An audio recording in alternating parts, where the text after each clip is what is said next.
Hey, everybody. We were talking about I want to turn my business around and hit reset. Where do I start? And my point, and the point that I was getting at, of all of these 11 places I'm going to tell you to look, is that it doesn't matter where you start, just get started. Now, choose something that's really bugging you. Choose that one thing to fix. But as the leader of the company, that's the best place to start is just get started. But then, whatever you choose, follow it all the way through to the end. So just to get us caught up to some of the things I talked about yesterday on the episode, I'll bring us up to number 7, which is where we stopped. And then today I'll talk about numbers 8 through 11 really quickly, okay? So you've got them all. So if I want to turn around the business and hit reset, where are the places I start? Got my handy dandy list here. Systems are important, even for me as a business coach, and I've done this many times for my own businesses and working with other people. So the first place to start is look at your numbers. If you might not be a numbers person, and I'll give you a little trick. If you're not the kind of person who looks at numbers on a page and immediately you see the patterns, is get your financial person, your bookkeeper, your accountant, or maybe yourself, to start giving you those numbers as a visual report, graphs and charts, and pie charts and bar charts and things like that. It'll help you understand your numbers a little bit better. We can talk more about which numbers to track, and we talk about that a lot on this episode, on this channel anyways. The second thing you can do is start doing a strategic plan. A strategic plan is a big, grand plan for your business. And in yesterday's episode, I talked about starting with a 3-year plan, breaking it down to a 1-year plan, and then taking that 1 year, breaking it into quarters, and just looking forward into the next quarter, which is 3 months long, and just saying, what do we need to do in the next quarter? Not really magic, but that's what we need to do. Number 3 was goal setting. Some people aren't comfortable with goal setting, maybe haven't done it before, but how do you set goals for yourself? How do you help your team set goals for themselves? Your production manager, your crew, your dispatchers, people in the office, yourself, your estimators, whoever it is. Goal setting. Number 4 place to start if you want to start turning things around, and actually I might do this one first. All of these are important, but I might do this one first because I'm a big fan of it, is time management. You got to find a way to be absolutely crystal clear that your time is important and it's valuable, and you have to treat it that way so people don't take advantage of it. And I don't mean that in a bad way. People are just going to do what people do. But if I control my time, I control my destiny. And that allows me to move from being a reactive business owner to a proactive business owner. And that's what we want, right? Number 5 is look in administration. So quite often when we're doing production type work, we build things, we make things, we fix things, we install things, we maintain things. We calibrate things. Whatever we do in this construction trade, we think it's all about the field work. We think it's all about work on the shop floor. It's not always the case. What about the administration? Is everything running good there? So if you have something that's bugging you in the way your company runs admin-wise, then go ahead and fix that one thing there. And then we've got operations, which is the make it, build it, fix it, maintain it, install it, calibrate it, whatever you do, however you swing the hammer or turn the wrenches. Maybe it's on the operations side. Put systems in place. I talk about this a lot in the book that's just about to come out now called Construction Millionaire Secrets. You'll find out more about that later.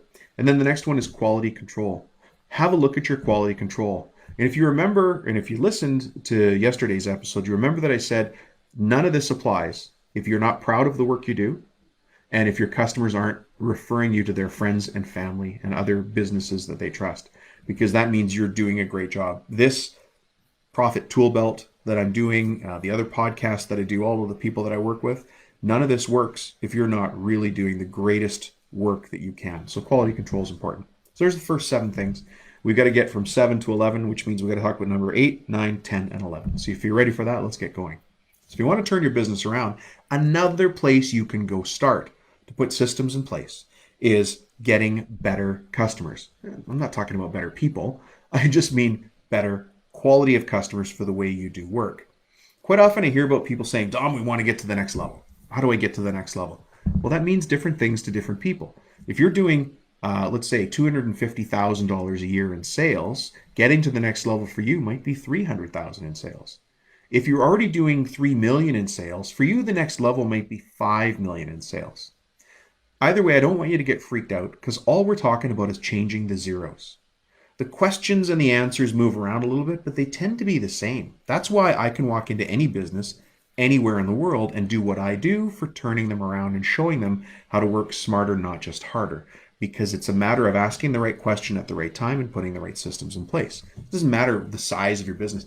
People often think I only work with $20 million businesses. No, that's not true. Most of the companies that I work with are actually in the range of, let's say, under a million to about 5 million.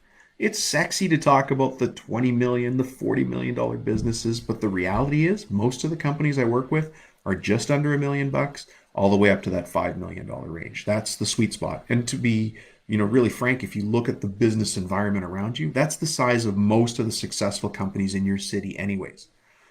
By the way, only 7% of the businesses in the United States get over $1 million, get to that size. Only 7%. So if you're already doing, and you can read about this in the book, by the way, but only 7% of the companies in the United States make it to the size where they are over $1 million in sales. So if you're already in that category, congratulations. If you're not, it's actually not that hard to get there. Keep listening to my show and shows like it, and you'll find your way there. So get better customers. Let's go back to that. You might be in a situation where the customers you have are the thing that are holding you back. Just a little while ago now, I worked with a guy named George. George is a house painter. And he paints bungalows, and he painted 2 or 3 bungalows a month, and he did okay in his business, but it wasn't great. And what we worked on was something very, very simple. We worked on getting him to work in a better part of town. It's called affluent marketing. So working with more affluent customers. So his average job size went from $2,500 to $8,000. He was actually joking because he got a deal. This is when I shot a quick video with him about his success. He's pretty excited about it. He's a funny guy. I asked him actually, tell me about your business before we started on the program. And he goes, well, Dom, it was the most flexible work schedule anybody could ever have. Took a lot of vacations. So kind of tongue in cheek there. But anyways, his job size went from $2,500 to $8,000 job sizes. And he was joking with me that he just did a job where the pool house, so the little extra house, the guest house that was on the property, was $2,500. He goes, that used to be my job. He goes, now it's an $8,000 job. That's the add-on for these people. And the other thing that he said, which was pretty funny, actually, he goes, Dom, the nicest thing about working in a more affluent neighborhood? He goes, nobody breaks into my van and steals my tools. So that's always good. So if you have an opportunity to go after a better quality of client, a more affluent client, please do so. If you want to learn more about that, go back and check out the podcast episodes because we talk a lot about affluent marketing, and we'll continue to talk about it more and more. There's an entire chapter on it in the Construction Millionaire Secrets book, so maybe you want to grab that when it comes out. By the way, I think that's going to be, I'm going to start giving that away for free. Just pay for shipping and handling to get to you. But I don't really want these secrets to be held so closely as they have been up until now. I want people to have this stuff. So I'm not going to be the thing that gets in anybody's way for their success. If my book can help you, I want it to help you. So I'll do my part. I actually buy the book. I don't know if you know how publishing works, but I have to buy the book and then I'll ship it to you. But that's the shipping and handling. You got to pay for shipping. I'm not going to. Let's meet each other halfway here. All right. So the number 8 is better customers. So think right now and maybe write this down in your book. Do I have the right customers? Do I have the right customers for growth? It's a lot easier to double the size of your business if you just go to customers who pay twice as much, right? Why don't you do that? Why don't you just go after a better type of customer? Okay. The next one is profitability. So number 9 in this big list that we've got is, are you paying attention to the profitability on a job-by-job basis? Now, if you want to find out more about this, just before COVID came out, I wrote an article for Forbes magazine, and it's got a funny title, but you guys know that I like to joke around whenever I can. It's called The End of Job Report, but the article was called The Leprechaun Report. And the reason it's called that is because many, many years ago, I had a client who said, this profitability report is a way for me to find the pot of gold at the end of a rainbow. And so the Leprechaun Report was born. Well, when the editors at Forbes called me, and they call me when they need a quirky article or they need a new take on something that's boring because they like that I bring a real life perspective. I've got lots of stories because I've been doing this for 20 years. So they're like, Dom, we want to do an article for St. Patrick's Day. What can you do about business improvement for St. Patrick's Day? I don't know. Like, what does anybody do for St. Patrick's Day? Remember, this is all before COVID hit. And so my editor and I came up with this idea. What about the Leprechaun Report? which was really the end of Job Report. And so they'll put this whole story together. It came out just before. You can see it if you look up Forbes. So Forbes magazine, I'm sure you know it. And my last name, Rubino, you'll see all the articles I do for them. But you'll see the Leprechaun Report one in there. It's kind of funny. But it talks about, point by point, how to find the profitability in your business and how to stay on top of it. Because if you're not profitable on each job, then you, my friend, are paying to build pools for people. You're paying to do carpentry for somebody else. You're paying to fix their hot water tank or install their water softener. You're paying to bring your heavy equipment on site and do work. You're paying to build their cabinets. You're paying to do their roof. Why? That's not why you got in business. You got in business to do great work that you're proud of and to make a little bit of profit for yourself so you can continue forward. Profit is not a bad word. We need profit to move forward, just like we need to eat food to have the energy to have a good life, right? You can't starve yourself and expect to be healthy. You have to feed yourself so that you can live a good, healthy life. And it's the same thing with your business. So think really carefully about profitability in your business. And if you're not as profitable as you would like to be, then keep tuning into this show because I'm all about the profits. I want to make sure you're getting profits in your business for the job that you do. So check on that one. So that's number 9. Number 10, simple systems. So if you want to turn around your business, you might say to me, Dom, want to turn around the business, where do I start? You've already heard me say, actually, I don't care where you start. Here's 11 places you can start. One of the places you can start is on simple systems. So are you overcomplicating things right now? Or do you have a system in place right now that's not working? For instance, your collections or accounts receivable. Or in the way that you go from an estimate to a job that you give to your crew to complete. Is the system working? And is it as simple as it needs to be? Maybe it's just a system for how you hire people or onboard people. You know, one of the things that I have in the book, Construction Millionaire Secrets, is Fred Flintstone, job site expectations. And there's 17 points. But I actually created that with one of my clients. And you might think, Dom, 17 points, who's got time for that? You do. One of the things that construction millionaires do, that really successful people do, is they train everybody the same. They don't assume, oh, that's a senior person. They already know what they're doing. That's a senior upholsterer. They already know what they're doing. That's a senior glazier. They already know what they're doing. That's not the case. How do I expect you to work on my team? We show up on time because we're prompt and punctual company. Job site safety is important. Check your PPE at the beginning of every day. It's also a rule at the end. Check your PPE at the end of the day. Report to the foreman when you show up on site.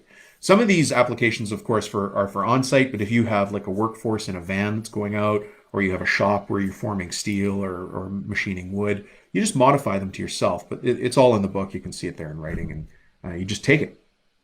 Take it from me. It's free. Like, just take it. And then modify it. Make it your own. Clearly, the company was not called Fred Flintstone's job site expectations. Some of you, those of you who are old enough, will remember that Fred Flintstone's not a real person. He's a cartoon character.